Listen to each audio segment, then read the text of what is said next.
Assalamualaikum warahmatullahi wabarakatuh. Perkenalkan, nama saya Dayang Rizky Sarla dengan nomor induk mahasiswa 123101005. Saya mahasiswa di kelas 2D Prodi Pendidikan Guru Madrasah Ibtidaiyah, Fakultas Tarbiyah dan Ilmu Keguruan. Baik, di sini saya akan menjelaskan tentang konsep masyarakat dalam filsafat pendidikan Islam.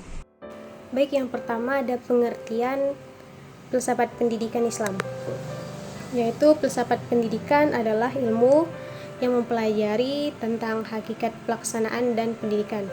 Filsafat pendidikan di sini juga berupaya untuk memikirkan permasalahan pendidikan seperti realisasi pendidikan dan peserta didik.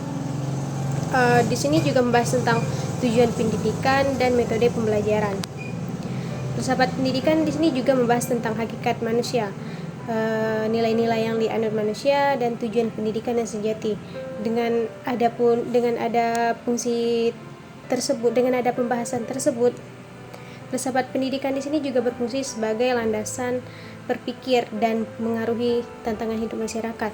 Nah, maksud dari landasan berpikir dan memengaruhi tantangan hidup masyarakat di sini adalah bahwa pendidikan dan nilai-nilai yang dianut memiliki peran penting, yang dimana di sini membentuk kita untuk cara berpikir dalam masyarakat dan juga mempengaruhi bagaimana individu berinteraksi dengan masyarakat. Yang kedua itu ada konsep masyarakat dalam filsafat pendidikan Islam. Dalam Islam di sini masyarakat mempunyai peran yang sama, yaitu hak dan kewajiban. Masyarakat mempunyai 3 ciri-ciri kewajiban dan hak yang sama, yaitu salah satunya mengutamakan ketakwaan. Salah satu contoh kita mengutamakan ketakwaan yaitu dengan sholat 5 waktu, dan yang kedua itu saling menghormati. Kita harus saling menghormati berbagai umat, entah itu dari agama Islam ataupun agama Kristen, tidak memandang dia itu siapa dan kenapa. Dan yang ketiga itu kembali kepada Allah Subhanahu wa taala.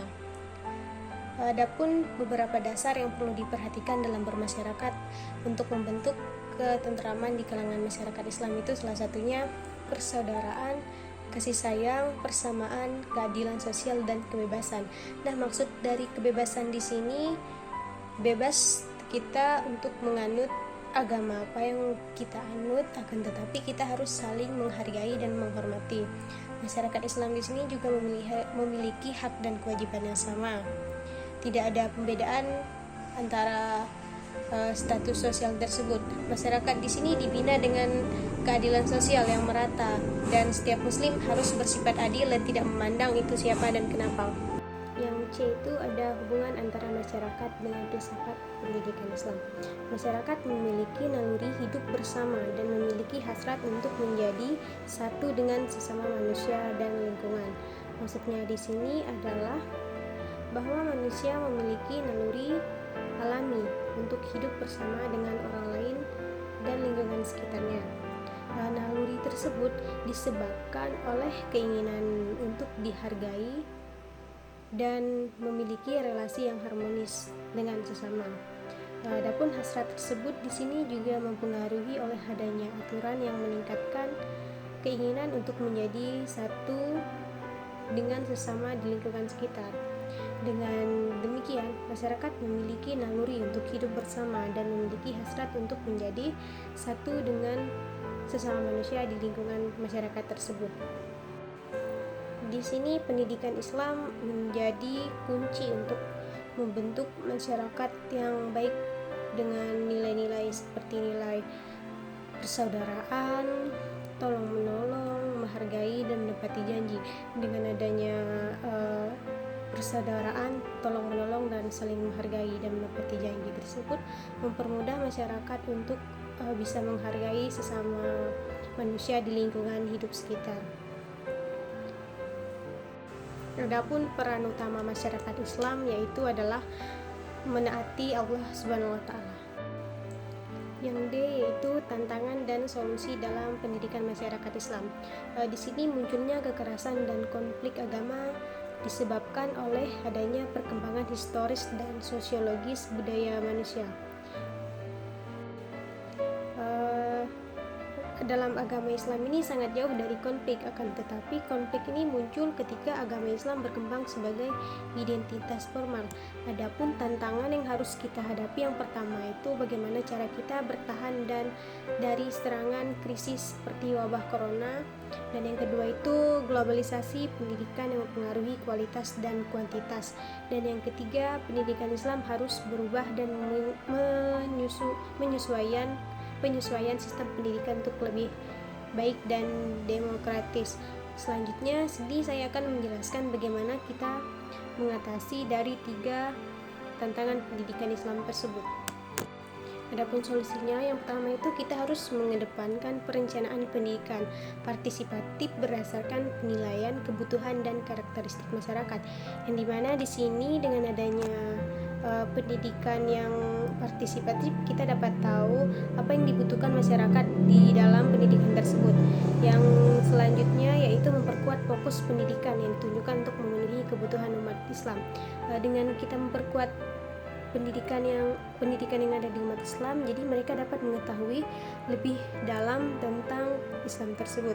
Yang ketiga itu berkoordinasi dengan jaringan pendidikan lokal dan global untuk memanfaatkan kemungkinan eksternal dan memajukan pendidikan Islam berdasarkan kelompok kepentingan dan tuntunan zaman. Dengan adanya kita mengetahui global dan lokal dari luar ataupun dari dalam, jadi kita dapat mengetahui bagaimana kepentingan tuntutan zaman yang sudah lalu maupun zaman yang sekarang yang sedang kita hadapi. Jadi kita tidak akan ketinggalan berita-berita tentang pendidikan tersebut. Baik, dapat disimpulkan di sini filsafat pendidikan Islam merupakan gabungan dari 2 istilah yang berarti filsafat pendidikan Islam. Secara umum, filsafat mempunyai arti berpikir dan dapat juga dikatakan suatu proses perenungan yang mendalam atau mendasar. Biasanya di sini mempertimbangkan kosmologi, teologi, logika, epistemologi, aksiomateri, ontologi, dan estetika. Dalam filsafat pendidikan Islam di sini diposisikan sebagai suatu ideologi atau suatu disiplinnya ilmu tersebut, dan pendidikan itu sendiri merupakan objek pemikiran atau bahan ajar yang patut diperhatikan. Filsafat pendidikan Islam di sini adalah suatu pendekatan filosofis terhadap permasalahan kegiatan pendidikan, yang dimana di sini berdasarkan pendapat para ahli dengan hadis Al-Quran yaitu sebagai salah satu sumber utamanya, khususnya para filosofis Islam sebagai sumber sekunder tersebut. Baiklah, itu saja yang dapat saya sampaikan. Kurang dan lebihnya saya mohon maaf karena kesalahan itu datangnya dari saya, kebenarannya itu datang dari Allah Subhanahu wa taala.